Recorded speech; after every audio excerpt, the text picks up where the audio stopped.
Glórias a Deus. Queridos irmãos, uma palavra que o Senhor trouxe para esses nossos dias, quero compartilhar com a igreja na total dependência do Espírito Santo. Livro de Juízes, no capítulo 6, nós vamos ler a partir do versículo 34. Então, por favor, abram a Bíblia Sagrada, a palavra do Senhor. Palavra de vida, palavra de salvação, palavra daquele que não somente manda em todas as coisas, mas conhece o teu coração como ninguém. Sabe o que você tem vivido, o que você tem sofrido, sabe dos teus desafios. E esta é a hora que Ele fala ao teu coração. Já vem te preparando desde o início do culto.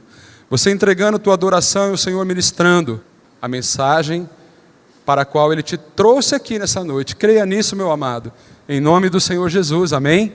Juízes capítulo 7, a partir do versículo 34, diz assim a palavra do Senhor: Então o Espírito do Senhor revestiu a Gideão, o qual tocou a buzina, e os abisritas se ajuntaram após ele, e enviou mensageiros por toda a tribo de Manassés, que também se convocou após ele. Também enviou mensageiros a Azer, e a Zebulon, e a Naftali, e saíram-lhe ao encontro, e disse Gideão a Deus: Se hás de livrar Israel por minha mão, como tens dito, eis que eu porei um velo de lã na eira. Se o orvalho estiver somente no velo, e secura sobre toda a terra, então conhecereis que hás de livrar Israel por minha mão, como tens dito. E assim sucedeu, porque ao outro dia se levantou de madrugada, e apertou o velo, e do orvalho do velo espremeu uma taça cheia de água. E disse Gideão a Deus: Não se acenda contra mim a tua ira, se ainda falar só esta vez. Rogo-te que só esta vez faça prova com o velo. Rogo-te que só no velo haja secura, e em volta, em toda a terra, haja o orvalho. E Deus assim o fez naquela noite, pois só no velo havia secura, e sobre toda a terra havia orvalho. Amém, amados? Quem crê que essas são palavras do Senhor para a nossa vida, faz um sinal assim. Quem fez esse sinal pode expressar esta fé aplaudindo esta palavra. Glorifique também ao Senhor, abra tua boca, dê glórias e aleluias ao Deus Pai, Filho e Espírito Santo, o único Deus, digno de receber toda a honra e todo louvor. Agradecemos, Senhor, por essas palavras, aleluias. Os amados podem se sentar. Queridos irmãos, vejam só, a gente fala aqui de um homem chamado Gideão, muitos conhecem já. Foi um homem cheio de falhas, verdade.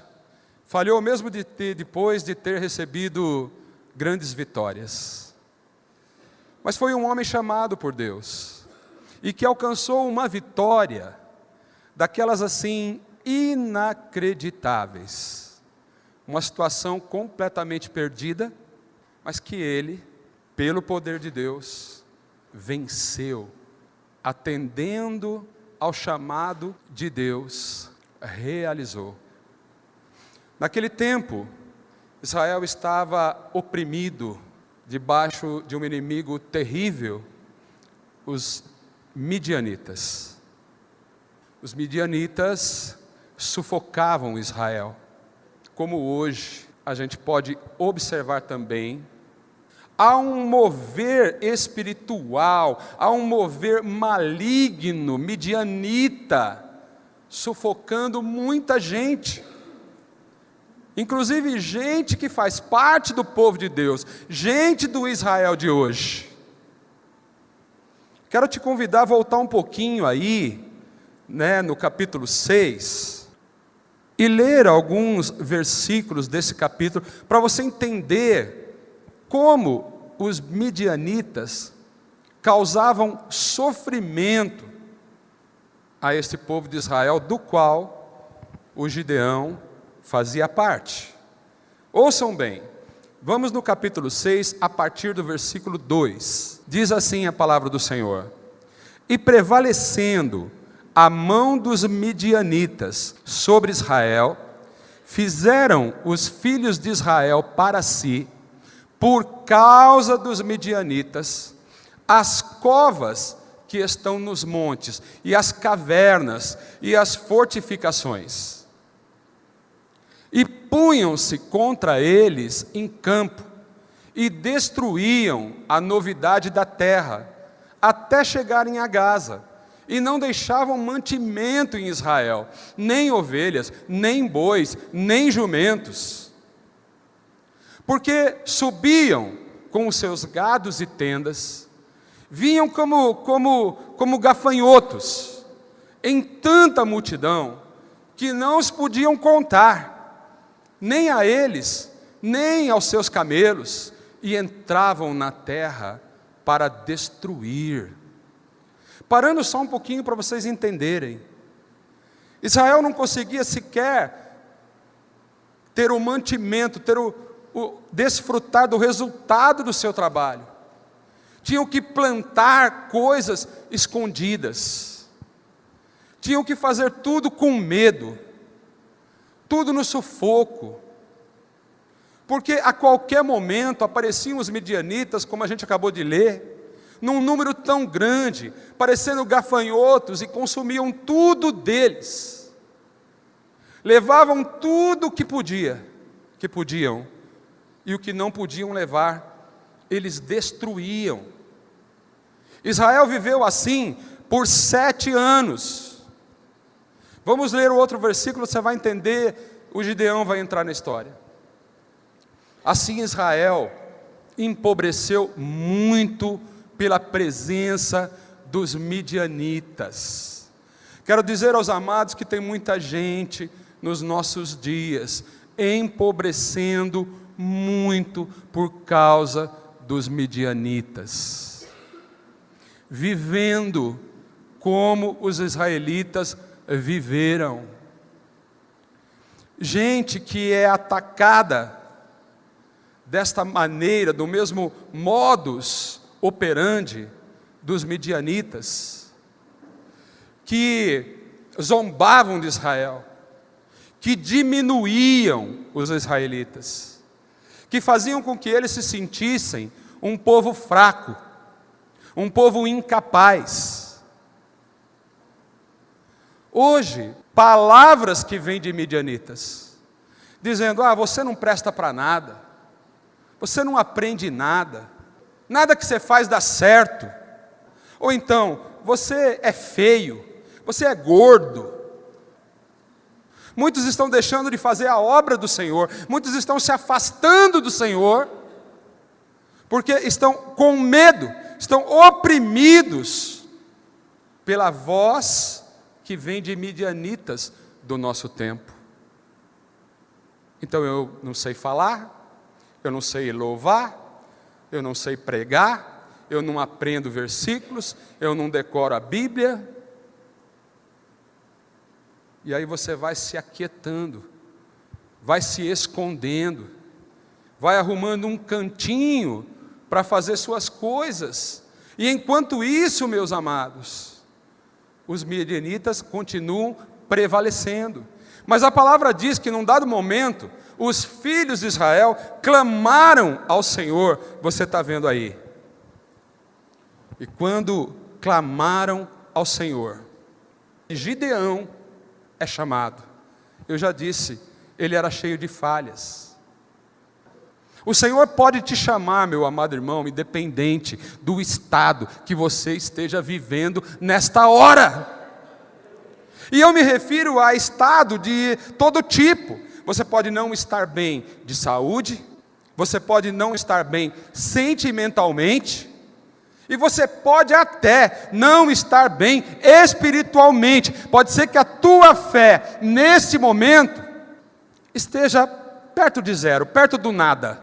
Pega uma semente de mostarda, acha o átomo da semente de mostarda, e você diz: o Senhor não vai me usar nunca, o Senhor não vai fazer nada da minha vida, jamais. Imagine, eu estou num lugar, tem gente melhor que eu. Mas eu quero te dizer, meu amado irmão, que o Senhor não chama os fortes. O Senhor não está esperando você ficar forte na fé para te chamar. Ele te chama na hora que você passa uma noite inteira jogando a tua rede e não pega peixe nenhum. É no outro dia de manhã que Ele aparece para você e diz: viu, vem após mim, do jeito que está. E aí Ele chega até o Gideão. Olha aqui o versículo 11, o que diz: então o anjo do Senhor veio e assentou-se debaixo do carvalho que está em Ofra, que pertencia a Joás, a Bisrita, e Gideão, seu filho, estava malhando o trigo no lagar para o salvar dos midianitas. Malhando o trigo no lagar. Lagar não é lugar de malhar trigo. Malhar trigo é no campo aberto, mas o lagar é um lugar de pisar uvas, é um lugar escondido. Então o que é que estava fazendo Gideão ali? Fazendo o que podia fazer para sobreviver, fazendo aquele pouquinho que ele podia fazer. Estava naquele tempo da vida, o tempo minguado, sem esperar mais nada, fazendo o que podia para não morrer de fome, escondidinho. Tem muitos irmãos com uma vida espiritual escondidinha,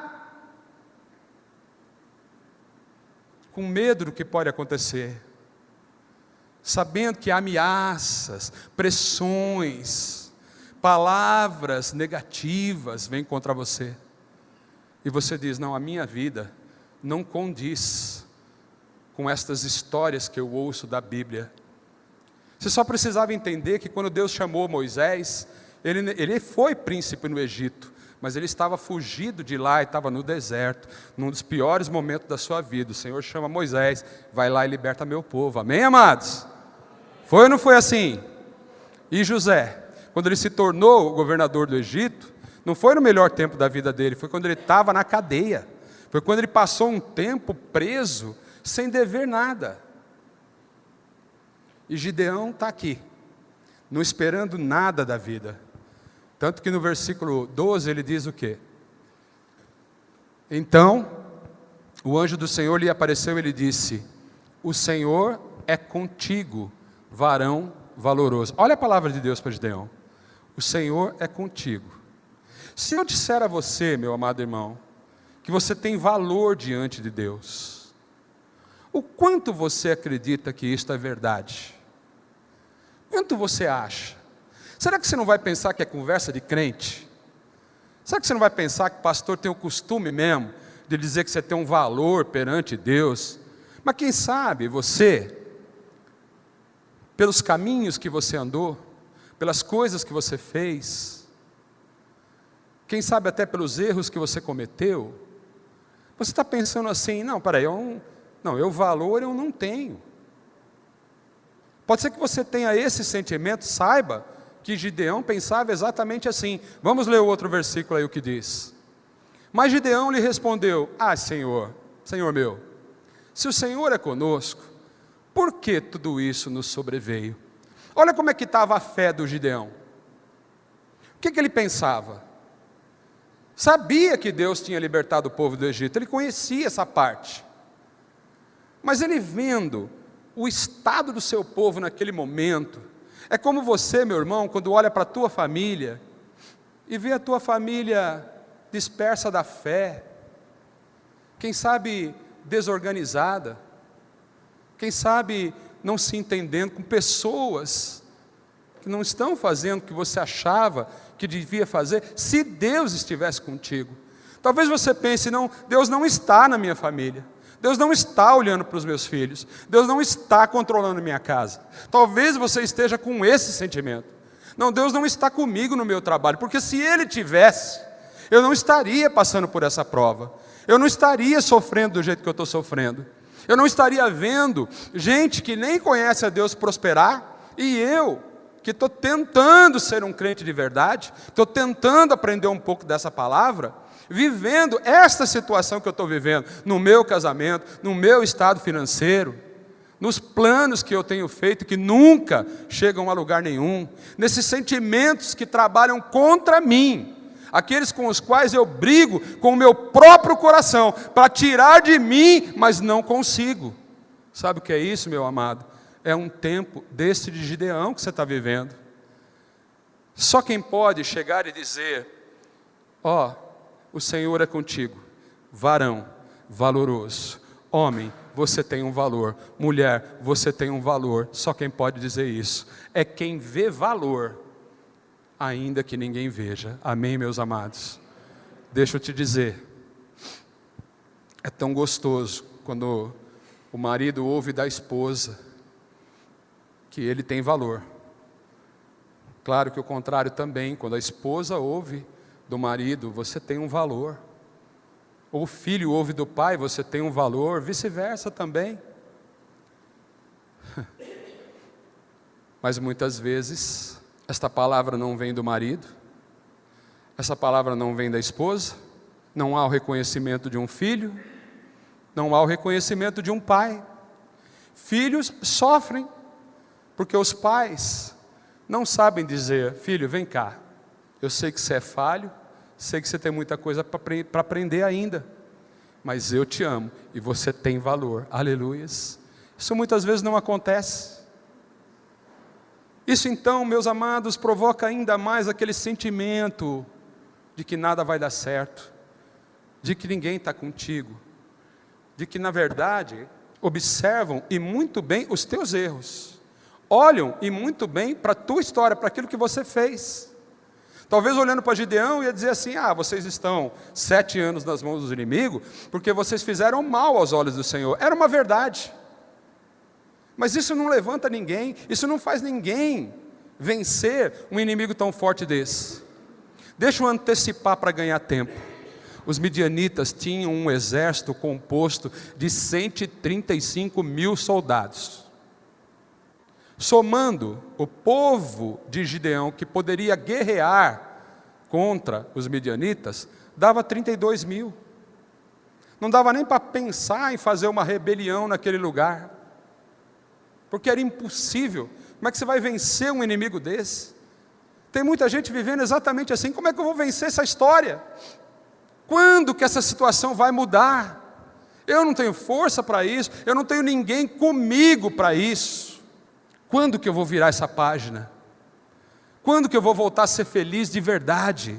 Quando que eu vou poder desfrutar daquilo que eu plantei? Muitos estão olhando para a palavra e dizem, o Senhor disse que eu tenho que colher o que eu planto, mas essa plantação nunca vem. Meus amados, em Eclesiastes 3, diz que há um tempo determinado para todo o propósito debaixo do sol. Há o tempo de nascer, há o tempo de morrer, o tempo de ter saúde, o tempo de ficar doente, o tempo de plantar, o tempo de colher, o tempo de ser feliz, o tempo de se entristecer, tempo para todas as coisas. O tempo de Gideão aí era o tempo do sofrimento, o tempo da falta de força, o tempo de se esconder. Eu vejo jovens escondidos, porque se acham menores, porque não se veem como os mais expressivos da escola. Vejo gente nas empresas, escondidinhos também, quietinhos, sem levantar a voz, sem conseguir falar, porque acham que os outros são muito mais capacitados e inteligentes. Gente no meio profissional, achando que sempre será pequeno.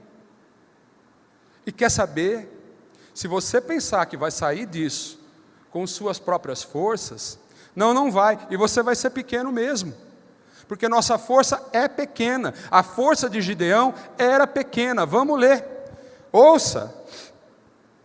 Ele diz no versículo 13, vamos ler de novo: Senhor, se o Senhor fosse conosco, por que tudo isso nos sobreveio? E que é feito de todas as suas maravilhas, que nossos pais nos contaram, dizendo, não nos fez subir o Senhor do Egito, porém agora o Senhor nos desamparou e nos deu nas mãos dos midianitas. Como é que estava a fé do Gideão? O que ele pensava dele mesmo, Érica? Qual era o conceito que ele tinha dele mesmo? Eu não sei, irmão, o que você pensa de você? Será que o Senhor pode fazer alguma coisa usando a tua vida? Será que você consegue mudar esta história, sendo usado nas mãos de Deus? Será? Gideão não acreditava nisso. Gideão não tinha esta fé. Então o Senhor lhe diz no versículo 14 isto, ouça bem, meu amado, porque esta palavra foi para Gideão um dia, é para você nessa noite. Receba em nome do Senhor Jesus, pelo poder do Espírito Santo. Creia. Então o Senhor olhou para ele e disse: vai nesta tua força e livrarás a Israel da mão dos midianitas. Porventura não te enviei eu? Meu amado, não importando o tempo que você vive, o Senhor pode aparecer a qualquer momento. E Ele pode te chamar. E Ele pode te dizer: levanta, Jonathan. Levanta, Gabriel. Levanta. Porque o Senhor é contigo. Vai na força que você tem. Aí você pergunta: mas que força que eu tenho? Vê como é que o Gideão correspondeu aí a esta fala do Senhor, versículo 15. E ele lhe disse: ai, Senhor meu, com que eu vou livrar Israel? Eis que a minha família é a mais pobre em Manassés, e eu, o menor da casa de meu pai. Eu já sou de uma tribo pequena, a minha família dentro desta tribo é pequena também, e eu ainda sou o menor da minha família. Eu sou o mais imprestável, eu sou o menos considerado, eu sou aquele que ninguém dá valor para mim, Senhor. E aí, meus amados irmãos, eu quero dizer a você, que quando o Senhor chama, é porque Ele vai te preparar. E a primeira coisa que Ele vai fazer é trabalhar a tua fé. Aleluias. Eu quero te perguntar nessa noite, como é que está a tua fé? Talvez ela esteja assim, igual a do Gideão. Talvez você já não esteja acreditando em mais nada. Talvez você já chegou num ponto de ouvir um pastor pregando a palavra e dizer: olha, parece que eles falam a mesma coisa. Mas nessa noite o Senhor te colocou aqui para ouvir esta palavra. E Ele está olhando nos teus olhos, Ele está dizendo: você pensa que não tem valor, mas eu te dou valor. Você pensa que não tem força, mas a tua força sou eu. E não é porque você vai fazer, não é porque você vai inventar uma coisa boa, não é porque você vai ficar nervoso, de repente, e alterando a sua voz, vai partir para cima das pessoas para mostrar quem você é. Não, você não tem que mostrar para ninguém o que você é. Você tem que mostrar para as pessoas quem é o teu Deus. Aleluias! Você vai mostrar quem é Deus na tua vida. Você vai mostrar quem é que vai com você para as guerras. E o Senhor disse: eu vou com você. É aí que está a tua força, Gideão. E o Gideão entra num processo que eu vou resumir. Senhor, então espera que eu vou fazer um bolo. Aí você vê o anjo do Senhor, uma pré-figura do próprio Senhor Jesus Cristo no tempo do Velho Testamento. Você consegue ver a cena? O Senhor Jesus sentado, esperando o Gideão fazer um bolo. Aleluia. Esse é o nosso Jesus, meus amados. Esperando você terminar seu bolo, esperando você terminar a tua adoração, esperando você dizer a Ele: Senhor, espera um pouquinho, eu só quero te adorar. meu coração ateu, espera um pouquinho, e ele está esperando. Ele aparece, o Senhor aprecia a sua oferta, o Senhor dá as instruções a ele, diz: olha, chama quem você pode chamar aí, vamos formar um exército. Ele começa a mandar cartas e começa a aparecer gente de todas as tribos de Israel. Mas aí quando ele vê aquele povo, ele olha, ele sabia o tamanho do exército midianita, e ele diz: não sei não, eu não sei, eu ainda não tenho certeza. Sabe, meus amados, é assim, o processo da fé é desse jeito. Talvez você esteja perguntando: como é que eu posso ter mais fé? Porque a minha fé é essa, não é uma coisa que eu controlo. Eu não tenho um botãozinho da fé aqui que aumenta e diminui. Como? Deixa eu te dizer uma coisa. A fé é uma coisa dada por Deus. Eu não pedi por irmão lá, mas coloca aí, meus amados, primeiro Júnior, 1 Coríntios capítulo 12, versículo 7. Josivaldo, eu nunca acerto se é Maria ou José. Marivaldo, você pega um copinho de água para mim, meu querido, por favor? Eu ainda estou com a minha tosse irlandesa aqui e a garganta seca. Olha o que diz: a manifestação do Espírito, que é do Espírito Santo, é dada a cada um para o que for útil. Então entenda uma coisa: a manifestação do Espírito, aquilo que pode... Obrigado, meu querido, obrigado mesmo.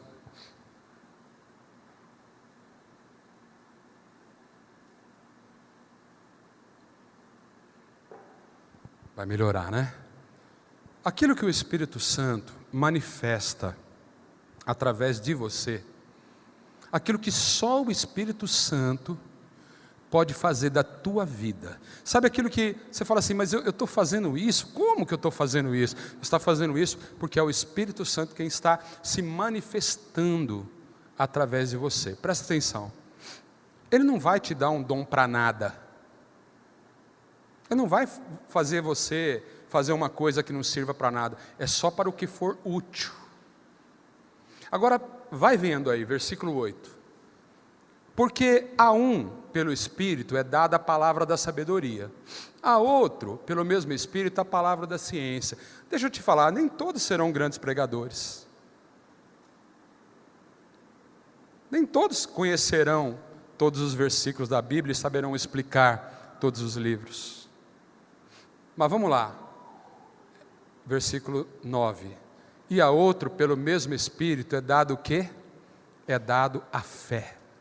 Então presta atenção, a fé é um presente de Deus para você, meu irmão.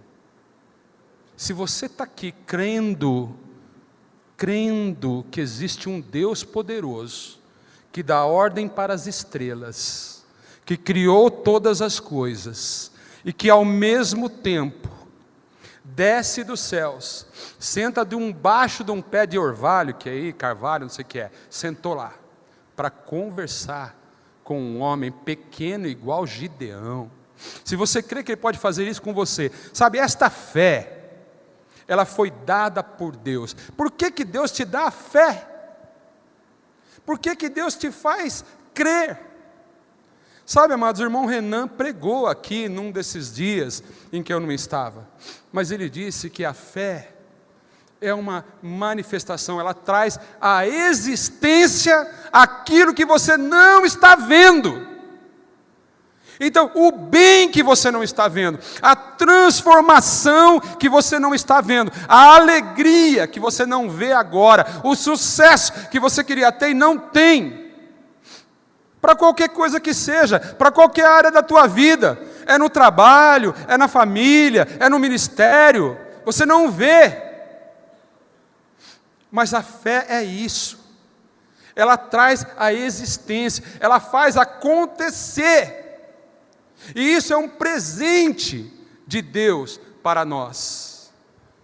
Pastor, mas de que maneira eu posso receber esta fé que vem de Deus? Bem, aí você tem que ir em Romanos.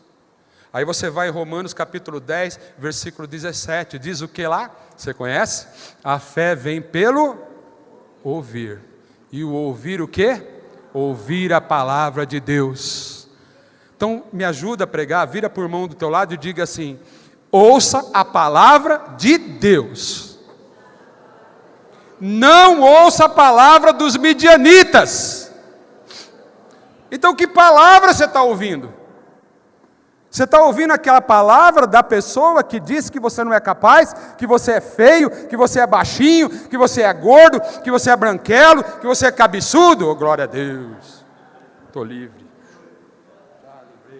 A parte do cabeçudo é minha mesmo. Acha que eu vou ficar ligando para quem me chama de cabeçudo? Não. Eu ouço a palavra do meu Deus que diz para mim assim: você tem o valor, cabeçudinho. Quero usar você, cabeçudinho, branquelinho, gordinho, feinho. O Senhor está chamando esses que são pequenos. Amém, meus amados? Mas creia que pode fazer grandes coisas através de você.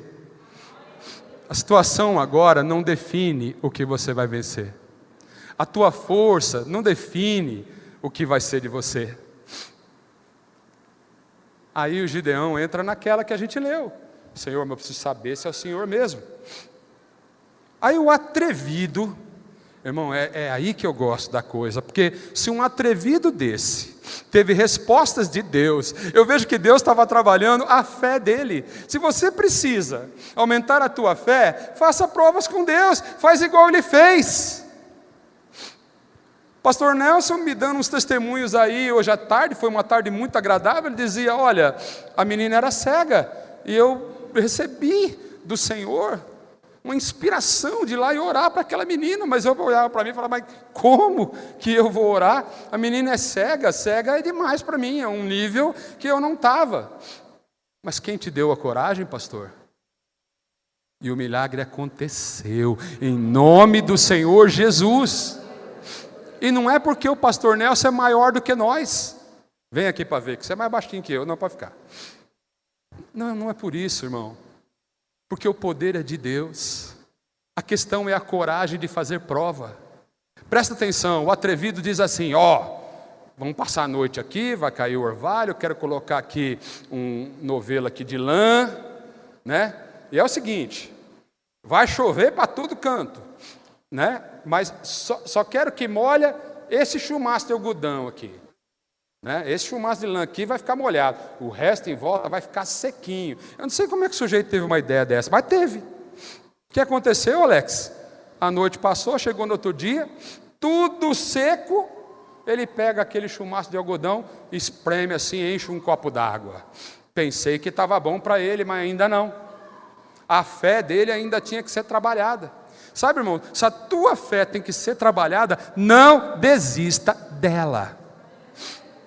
Se você não tiver paciência para trabalhar a tua fé, ela pode morrer, mas saiba que a paciência do Senhor é grande para contigo. Você pode estar desistindo da fé, mas o Senhor não está desistindo de te entregar. Você crê nisso? Pode ser que você já tenha parado de orar por alguma coisa. O Senhor manda te dizer: volta a orar hoje. Volta a pedir hoje. Um dia, eu estava naquela de muita gente aqui. Já cometi muitos erros também. Eu acho que eu até sou um pior um pouquinho do que o Gideão aqui.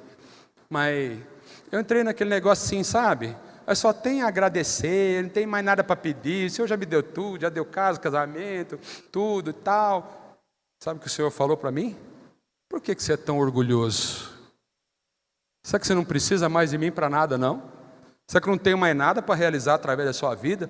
Irmão, ainda bem que eu estava sozinho, botei o rabinho no meio das pernas, voltei a pedir. Comecei a pedir de novo. Volta a pedir. Trabalha essa fé. Não deixa a tua fé esfriar, não deixa a tua fé morrer. Porque o Senhor está disposto a te mostrar aquilo que você quer fazer prova com Ele. Aprenda com o Gideão. Essa palavra não está aí à toa, não. Ela ficou aí para a gente entender como Deus quer trabalhar a nossa fé. Ele te chamou, você precisa ter fé. Como é que você vai ter fé? Ouça a palavra. Faça a prova com Deus. O atrevido vai e diz assim: agora eu quero o contrário. Agora vai molhar tudo, menos o chumaço de lã. Irmão, aconteceu. Outro dia foi lá, estava tudo molhado, pegou o chumaço sequinho. Está entendendo? Deus trabalhando, a fé. E aí vai para a guerra, irmãos. Aí vai para a guerra. Aí presta atenção. Deixa eu te falar uma última coisa dessa palavra. A gente já caminha para o final, de verdade. Não vou ler, mas vou te dizer. 32 mil ele conseguiu contar, somando todos de Israel. Ele, o líder convocado por Deus. O homem que não valia nada. Agora ele vai estar à frente da batalha. Já fez sua prova de fé e ele está acreditando que vai vencer. Mas o número de soldados do inimigo era bem maior. Mas o Senhor olhou para ele e diz assim: 32 mil é muita gente. É muita gente. Você vai fazer o seguinte, Gideão. Faz um anúncio aí. Vê quem é que está com medo. Vê quem está tremendo. Vê quem não está disposto a lutar. Manda de volta para casa. Sabe quantos voltaram dos 32 mil? 22 mil. Voltaram, tudo bem. Eu imagino o Gideão pensando assim: o negócio já estava feio. Agora foi esse bando todo. Quanto sobrou aqui? 10 mil. Fazer o quê, né? Vamos com 10 mil mesmo. Mas o Senhor veio para ele e falou assim: 10 mil é muito. A gente muitas vezes não vai conseguir entender o jeito que Deus está fazendo, irmãos. Se você está querendo entender Deus é igual entender amor. É uma coisa muito difícil entender amor. Amor não tem uma explicação lógica. Até porque amor é uma pessoa, a Bíblia diz: Deus é amor. Se você conseguir entender o amor, você conseguiu entender Deus. Como Deus não se explica, o amor também não. O amor não tem lógica. Amor é perdão, amor é passar por cima de tudo. O amor de Jesus é ir para a cruz, independente de quem estava no pé da cruz. Soldados romanos, fariseus, gente à toa, pouquíssimos discípulos. Mas ele estava lá. Isso é amor. Inexplicável. E Deus faz coisas inexplicáveis. Pode ser que nessa noite o Senhor tenha chamado você, meu irmão, você, minha irmã, para dizer que vai realizar coisas inexplicáveis na tua vida. Então você não fica tentando entender por que a tua célula não está dando certo, por que você não prega bonito, por que nada acontece, por que você não brilha em nada do que você faz, por que você está sempre ali no cantinho. Não fica tentando entender isso. Não é esse o caminho. O caminho é você tentar entender, não é o que você está fazendo, é o que Deus está fazendo através de você.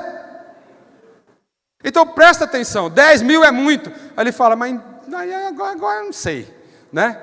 Mas aí, sabe, ele deve ter pensado assim, ele falou: bom, agora eu creio que é Deus quem está fazendo. Então ele fez aquele ditado lá, sabe, tá e meio. É isso. Ele falou: bom, então o que o senhor quer fazer? Aí ele falou: manda beber água lá, manda esses 10 mil beber água. Aí o senhor falar para ele assim: eu vou te dizer quem vai e quem não vai. Aí foi todo mundo beber água lá. Aí ele falou para o Gideão assim: seguinte, Gideão, os que ajoelharam para beber água, beberam água relaxadamente, esses daí, né? Eu não quero, eu quero aqueles que beberam água lambendo na mão. Lambendo na mão. Então, aquele que pegou a água assim, ficou de pé e lambeu a mão bebendo água, esse daí eu quero. Sabe quantos tinha dos lambedor? De lambedor mesmo só tinha 300. E 9.700 na água. E o Senhor disse: esses daí podem ir embora. Aí o Gideão deve ter olhado: 1, 2, 3, 4, 299, 300. Agora me pergunta: pastor, por que só os lambedor foi escolhido por Deus? Pergunta. Por que, pastor? Pergunta. Não sei, eu não sei. Se você sabe, você me explica depois. Eu já ouvi muitas conjecturas a respeito disso. Mas de verdade, irmão, a Bíblia não explica esse negócio não. É que Deus quis fazer assim e pronto. Eu não sei porque que quem bebeu água ajoelhado foi dispensado e quem bebeu água de pé foi escolhido. Eu até na minha ignorância ia falar assim: o ajoelhado tem preferência, estava até bebendo água e orando junto, né? Mas não, é o contrário. Deus quis assim e pronto. Então por que foi? Foi porque Deus quis assim. Não interessa, Deus estava fazendo a seleção. É Deus quem escolhe. Quem vai estar do teu lado? É Deus quem está escolhendo. Quem crê? Não é quem você está pensando. Talvez você está achando que o que bebe água ajoelhada é o bom, e quem vai estar do teu lado é o que bebe água lambendo na mão. Então pega os lambedor, meus irmãos, e vai. E aí agora, como é que faz? Vai com os 300 mesmo? Vai com os 300. Deixa eu te dizer uma coisa, meu irmão. Muitas vezes você está prosperando na fé. Muitas vezes você recebeu um chamado do Senhor. Você resolveu ser crente. Resolveu ser crente. Começou a ouvir a palavra. Começou a frequentar uma igreja. Começou a receber ensinamentos da palavra. Começou a crescer. Você conseguiu entender. Deus queria alguma coisa com você. Mas o tempo foi passando, não aconteceu nada. É porque a tua fé tem que ser trabalhada. Aí você não está acreditando em você mesmo, vem uma luta. Essa luta muitas vezes te tira do evangelho. A luta muitas vezes coloca você na fé e outras vezes ela te afasta. O Gideão podia ter falado assim: Senhor, até aqui beleza, mas com 300 eu não vou não, que isso aí é suicídio. Quando você pensa que é a tua força que vai vencer, é pensar que você vai morrer. É suicídio mesmo. Mas o Gideão não. Ele errou muito, é verdade. Mas naquela hora o bicho, então vamos, é nóis, lambedor, vem comigo, e vai. Aí o Senhor diz, vai pegar uma metralhadora cada um? Não, isso eles não tinham. Isso eles não tinham. Pegou cântaro de barro, pegou buzina.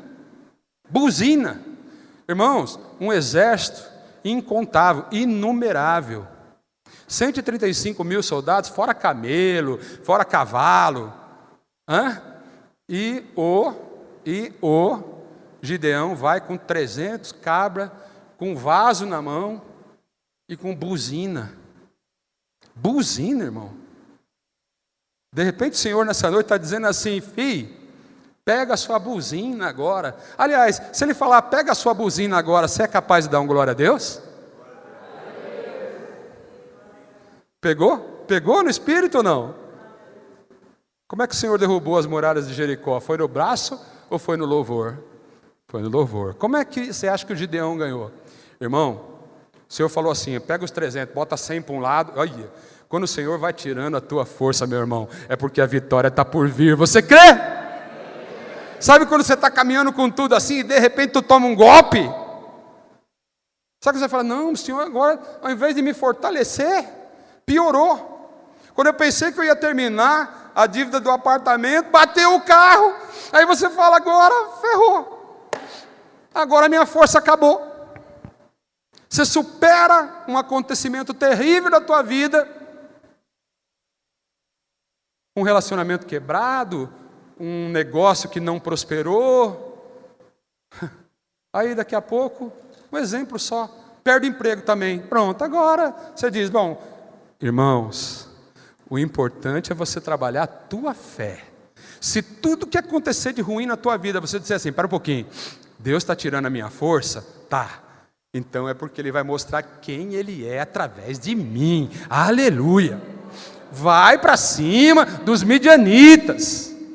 Sabe qual é o problema de muitos crentes? É que nessa hora ele se esconde. Ele acha uma caverninha para se enterrar. Igual o Elias quis fazer, mas o Senhor não deixou ele lá não. O Senhor não quer você numa caverna não, meu irmão. Então aí o Gideão vai. E nem preciso te contar. A vitória foi grande, em nome do Senhor Jesus. Quando eles começaram a quebrar aqueles vasos de barro, o barulho, o estrondo daquilo, e o som das buzinas, foi tão forte, irmãos, que os midianitas sujaram as carças. E começaram a brigar entre eles. Isso é só Deus que pode fazer. Vitória desse jeito, só Deus pode te dar. Você só vai encontrar isso na fé. Você crê? Então levanta aí, porque não tem midianita que vai prevalecer sobre a tua vida. Esta é uma noite de declarar vitória em todas as áreas da tua vida, em nome do Senhor Jesus. Crê, irmão? Recebe. Toca a buzina, toca a buzina, toca a buzina, toca a buzina. Quem crê, toca a buzina. Dá uma forte salva de palmas, bate teu cântaro, estremece o inimigo, Estremece o inimigo pelo louvor. Estremece o inimigo pelo poder de Deus. É Ele quem manda. Midianita para Ele. Não importa o número. É como se fosse um só. Tudo aquilo que você não pode, Deus pode através de você. Recebe essa bênção em nome do Senhor Jesus. Quero só orar bem rápido. Não vou chamar ninguém, não tem tempo. Mas se é você, o Gideão aqui nessa noite, abaixa a tua cabeça aí onde você está. Fecha teus olhos. E saiba que o Senhor está te chamando. Sim, Ele está te chamando e dizendo: não importa o que estão falando e nem o que você está pensando, eu te digo, você tem valor para mim. E eu vou te dar esta vitória pelo meu poder. Tudo o que você precisa é crer. Que você não pode ouvir midianitas, se esconder no lagar. Lugar de crente não é malhando trigo no lagar. Lugar de crente é dando frutos para a glória de Deus. O Senhor te colocou nessa terra para ser luz, para ser sal, para mudar histórias. E não importa o que você passou, o Senhor está te chamando nessa noite para mudar histórias na tua família. Aleluia. Vamos sair disso, irmão. Vamos sair dessa angústia. Vamos virar essa página. Midianita não pode ter poder sobre a tua vida. Permita que eu ore por você. Senhor Deus, Pai amado, querido, Senhor das nossas vidas, que nos chama, que nos transforma, que mostra seus propósitos para cada um de nós. Os meus irmãos que aqui nessa noite se abaixaram para beber água, e é o Senhor quem está escolhendo. É o Senhor quem está percebendo aquele que pode dar um passo adiante. Pai, em nome do Senhor Jesus, Senhor que conhece os corações, toma nas tuas mãos nesta noite esse meu irmão de valor, essa minha irmã de valor, que aqui está, Senhor, talvez julgando que não consegue nada, que é o menor da sua casa, que é o menor da igreja, que é o menor da empresa, que é o menor da família. Meu Pai, em nome do Senhor Jesus, eu quero te pedir que pelo teu Espírito Santo a fé desse meu irmão seja trabalhada nessa noite, que ele não deixe essa palavra aqui, mas caminhe com ela, Senhor, e que esta fé aumente para a tua glória, porque o Senhor vai mostrar o teu poder sobre o meu irmão, o teu poder sobre a minha irmã, a tua glória será manifestada, porque esta fé está sendo entregue nesta noite pelo teu Espírito Santo, Deus querido, e tudo que o Espírito Santo dá é para aquilo que for útil. Então, em nome do Senhor Jesus, que meu irmão cumpra o chamado diante do Senhor nessa noite, e creia que o poder é teu. Saia daqui renovado na esperança, fortalecido na fé, disposto a prosseguir, permanecer no teu amor. É o que eu te peço. Eu te peço vitória. Eu te peço, Deus querido, que o teu Espírito manifeste poder, que pela fé do meu irmão, que está recebendo do Senhor nesta noite, o que está sendo ministrado em seu coração, a fé vem pelo ouvir esta palavra, que isso então traga à existência aquilo que não está sendo visto agora, o que está no coração do meu irmão, que ele tanto deseja, que ele tanto precisa, e que não está sendo visto agora, que venha à existência, pelo poder da fé dada por Deus, porque o poder é do Senhor. Que isto seja assim, para a glória do teu nome, para a manifestação do teu poder, em nome do Senhor Jesus. Em nome do Senhor Jesus, toda a igreja, especialmente aquele que crê, em nome do Senhor Jesus. Em nome do Senhor Jesus. Vamos aplaudir esse nome, porque ele tem poder. Aleluia. Glórias a Deus.